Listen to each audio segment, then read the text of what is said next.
사도신경으로 우리의 신앙을 하나님 앞에 고백합니다. 전능하사 천지를 만드신 하나님 아버지를 내가 믿사오며 그 외아들 우리 주 예수 그리스도를 믿사오니 이는 성령으로 잉태하사 동정녀 마리아에게 나시고 본디오 빌라도에게 고난을 받으사 십자가에 못 박혀 죽으시고 장사한 지 사흘 만에 죽은 자 가운데서 다시 살아나시며 하늘에 오르사 전능하신 하나님 우편에 앉아 계시다가 저리로서 산 자와 죽은 자를 심판하러 오시리라. 성령을 믿사오며 거룩한 공회와 성도가 서로 교통하는 것과 죄를 사하여 주시는 것과 몸이 다시 사는 것과 영원히 사는 것을 믿사옵나이다. 아멘.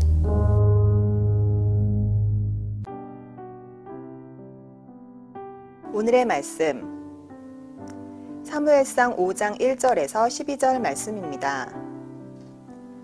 블레셋 사람들이 하나님의 궤를 빼앗아 가지고 에베네셀에서부터 아스돗에 이르니라. 블레셋 사람들이 하나님의 궤를 가지고 다곤의 신전에 들어가서 다곤 곁에 두었더니 아스돗 사람들이 이튿날 일찍이 일어나 본즉 다곤이 여호와의 궤 앞에서 엎드러져 그 얼굴이 땅에 닿았는지라. 그들이 다곤을 일으켜 다시 그 자리에 세웠더니 그 이튿날 아침에 그들이 일찍이 일어나 본즉 다곤이 여호와의 궤 앞에서 또다시 엎드러져 얼굴이 땅에 닿았고 그 머리와 두 손목은 끊어져 문지방에 있고 다곤의 몸뚱이만 남았더라. 그러므로 다곤의 제사장들이나 다곤의 신전에 들어가는 자는 오늘까지 아스돗에 있는 다곤의 문지방을 밟지 아니하더라. 여호와의 손이 아스돗 사람에게 엄중히 더하사 독한 종기의 재앙으로 아스돗과 그 지역을 쳐서 망하게 하니 아스돗 사람들이 이를 보고 이르되 이스라엘 신의 궤를 우리와 함께 있지 못하게 할지라. 그의 손이 우리와 우리 신 다곤을 친다 하고 이에 사람을 보내어 블레셋 사람들의 모든 방백을 모으고 이르되 우리가 이스라엘 신의 궤를 어찌하랴 하니 그들이 대답하되 이스라엘 신의 궤를 가드로 옮겨가라 하므로 이스라엘 신의 궤를 옮겨갔더니 그것을 옮겨간 후에 여호와의 손이 심히 큰 환난을 그 성읍에 더하사 성읍 사람들의 작은 자와 큰 자를 다 쳐서 독한 종기가 나게 하신지라. 이에 그들이 하나님의 궤를 에그론으로 보내니라. 하나님의 궤가 에그론에 이른즉 에그론 사람이 부르짖어 이르되 그들이 이스라엘 신의 궤를 우리에게로 가져다가 우리와 우리 백성을 죽이려 한다 하고 이에 사람을 보내어 블레셋 모든 방백을 모으고 이르되 이스라엘 신의 궤를 보내어 그 있던 곳으로 돌아가게 하고 우리와 우리 백성이 죽임 당함을 면하게 하자 하니 이는 온 성읍이 사망의 환난을 당함이라. 거기서 하나님의 손이 엄중하심으로 죽지 아니한 사람들은 독한 종기로 치심을 당해 성읍의 부르짖음이 하늘에 사무쳤더라. 우리가 아이들이나 자녀들에게 종종 생각의 폭을 넓혀라 라는 말을 할 때가 종종 있습니다. 이 말을 달리하면 생각하는 그 생각의 크기를 넓혀라 라는 그런 뜻이죠. 대부분 자신의 경험에 의한 것만을 최고의 방법이다 라고 생각을 하는데 그러지 말라라는 말이에요. 다른 방법도 무수히 많다라는 것을 인정할 때 생각의 크기를 넓힐 수 있는 것 아니겠습니까? 대부분의 사람들은 자신이 경험한 것 이상으로는 생각하지를 못해요. 하지만 이때 필요한 것이 바로 다른 경험자, 다른 사람들의 경험의 이야기가 아닐까 싶습니다. 그래서 생각의 폭을 넓히는 방법으로 전문가들은 많은 종류의 독서를 권면하기도 하죠. 왜냐하면 그런 다양한 책에는 다양한 저자들의 경험과 그런 생각들이 녹아져 있기 때문입니다. 그럼 우리의 신앙생활도 마찬가지 아닐까요? 여호와 하나님은 영이시기 때문에 우리의 눈에 보이지는 않습니다. 하지만 우리는 하나님의 말씀을 통해서 하나님이 누구인지 알게 되고 하나님께서 어떠한 일을 행하셨고 어떻게 행하셨는지를 알 수가 있어요. 또 우리의 신앙의 여정 속에서 함께 하시고 개입하시고 역사하신 그 하나님의 일하심을 통해서 우리는 하나님이 어떠한 분이다라는 것을 분명히 알 수 있는 것이죠. 과거 이스라엘 백성도 마찬가지였어요. 그들도 여호와 하나님을 직접적으로 보지는 못했습니다. 선지자나 예언자들을 통해서 하나님의 말씀을 전해 들었을 뿐이죠. 하지만 하나님께서는 당신이 분명히 살아있다라는 것을 이 애굽에서 종살이하던 이스라엘 백성들에게 확인시켜 주시고자 언약궤라는 것을 만들어 주셨어요. 그래서 광야라는 그 길목에서 하나님이 언약궤와 함께 하심으로 인해서 이스라엘 백성들의 마음속에는 우리를 애굽에서 이끌어내신 홍해를 가르신 그 여호와 하나님이 지금 우리와 함께하고 계시는구나 라는 것을 알 수 있었던 것이죠. 그래서 이스라엘 백성들의 마음속엔 언약궤가 있는 곳엔 하나님의 임재가 있고 하나님의 영광이 있다라고 믿었습니다. 그런데 오늘 우리가 읽은 본문을 보니까 이스라엘에 있던 이 언약궤가 블레셋 사람들에 의해서 블레셋으로 옮겨지게 되었어요. 그러니까 그동안 이스라엘 백성들은 자신들과 함께 하시면서 자신들을 지켜주었던 그 하나님의 임재의 상징인 그 언약궤가 이제는 자기들을 떠나게 되었으니 이스라엘 백성들의 입장에서는 하나님의 영광이 떠났다라고 생각을 했을 거예요. 또 반대로 이 블레셋 사람들의 입장에서는 자신들의 신 다곤과 같이 이스라엘의 하나님 여호와를 자신들에게 귀속시켰다라고 생각을 했을 겁니다. 그래서 하나님의 언약궤를 자신들의 신 다곤의 신전에 넣어두게 되죠. 그런데 이제 이튿날 다곤의 신전에 딱 아침에 일찍 들어가 보니까 자신들의 신 다곤의 신상이 여호와의 궤 앞에 그만 엎드러져 있는 것을 발견하게 돼요. 그래서 이상하게 여기고 다시 제자리를 일으켜 세워놨죠. 그리고 다음날 아침에 일찍 다시 한번 신전에 들어가 보니까 이번에는 다곤의 신상이 그냥 엎드러져 있는 것뿐만이 아니라 머리와 두 손목이 몸뚱아리에서 떨어져서 머리와 두 손목은 문지방까지 굴러가 있었던 거예요. 그리고 그 몸통은 여호와의 궤 앞에 엎드러져 있었던 것이죠. 그런데 이것이 우연으로 끝이었습니까? 아니었어요. 본문 6절을 같이 한번 읽어보겠습니다. 본문 6절입니다. 시작. 여호와의 손이 아스돗 사람에게 엄중히 더하사 독한 종기의 재앙으로 아스돗과 그 지역을 쳐서 망하게 하니. 자, 하나님께서 이 하나님의 언약궤가 있던 그 아스돗 지역, 그 아스돗 사람들을 치셨는데 그 방법이 무엇이었습니까? 누구도 손을 댈 수 없이 아주 독한 종기가 그 지역에 퍼지고 말았던 것이죠.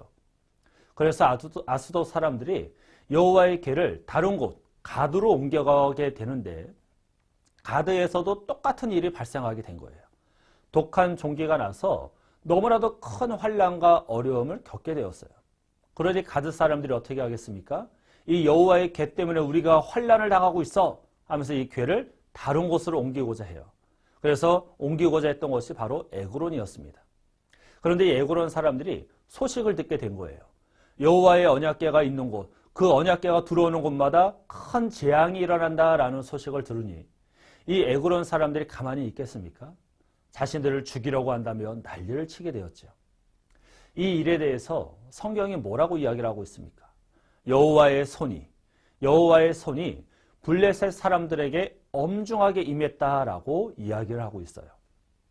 사랑하는 성도 여러분, 이 블레셋 사람들이 간과했던 사실이 있었습니다. 블레셋의 신 다곤은 자신들의 필요에 의해서 자신들이 만들어낸 가짜 신에 불과했지만 이스라엘 하나님 여호와는 스스로 계시는 살아계신 분이다라는 사실을 블레셋 사람들은 간과하고 있었던 것이죠. 살아계신 여호와 하나님은 누구의 도움 없이도 지금 적진에서 홀로 싸우시는 거예요. 그래서 자신의 살아계심과 자신의 영광을 블레셋 사람들에게 보여주셨습니다. 그리고 여호와 하나님께서는 블레셋의 신 다곤의 거짓과 무능함을 스스로 보여주셨어요. 그래서 여호와 하나님만이 참된 신이시다라는 것을 스스로 증명하고 계신 것이죠. 어떻게 증명하셨습니까? 하나님의 언약궤가 가는 곳마다 독한 종기와 재앙이 끊이지가 않게 되었던 거예요. 블레셋 사람들이 이스라엘과의 전쟁에서 승리했다라는 생각에 오만해졌을 때 하나님께서는 홀로 싸우시면서 그들을 큰 환난으로 징벌을 하셨던 거죠. 처음에는 그저 우연으로 치부했지만 여호와의 언약궤가 가는 곳곳마다 그 성읍이 몰락할 지경에 이르게 되니 그때서야 비로소 블레셋 사람들이 여호와 하나님에 대한 두려움을 깨닫게 된 것입니다. 그러니 그 여호와 하나님의 언약궤가 오는 것을 누가 반기겠습니까? 그래서 결국 블레셋 사람들은 여호와의 언약궤를 돌려줄 방법을 찾기에 이르게 되었습니다. 사랑하는 성도 여러분, 스스로 존재하시고 홀로 싸우시는 그 여호와 하나님의 존재를 믿고 기억해서 그 하나님을 경외하는 자에게는 여호와 하나님의 임재가 생명이고 평안이지만 그것을 거스르는 자들에게는 재앙이고 죽음이다라는 사실을 저와 여러분은 기억해야 될 줄로 믿습니다. 여호와 하나님께서는 누구의 도움 없이도 스스로 싸우시면서 이와 같은 사실을 증명하셨던 거죠. 하나님의 백성, 이스라엘의 하나님이 이 이스라엘이 하나님의 말씀에 대한 불순종과 폐역으로 언약궤를 빼앗겼지만 하나님께서는 홀로 적진에서 싸워 승리하시고 하나님의 임재의 상징인 그 언약궤를 되찾아 오셨습니다. 여호와 하나님을 섬기는 이 이스라엘 백성으로선 심히 부끄럽고 죄송하지 않을 수 없는 그러한 상황이 되고 말았던 거죠. 하나님의 살아계심을 다시 한번 경험하게 되는 은혜와 축복의 순간이기도 했지만 그런 여호와 하나님을 제대로 믿지 못하고 섬기지 못한 자들에게는 한없이 부끄러운 순간이었던 것입니다. 오늘날을 살고 있는 저와 여러분은 어떠한 모습을 갖고 있습니까? 여호와 하나님이 살아계심을 굳게 믿고 그 말씀에 순종하며 살고 계십니까? 아니면 나의 믿음이 부끄러울 만큼 하나님을 믿지 못하고 순종하지 못하여 하나님 스스로 싸우시며 자신의 영광을 나타내도록 하며 살아가고 계십니까?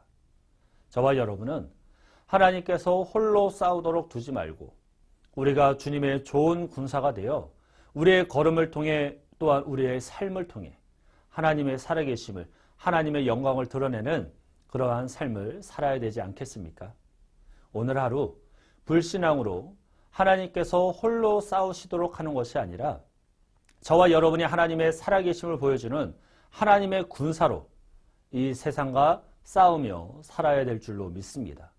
이 일을 위해서 저와 여러분을 부르셨음을 꼭 기억하시고 오늘 하루 이 믿음으로 승리하는 저와 여러분의 귀한 한날 되시기를 주님의 이름으로 간절히 축원합니다.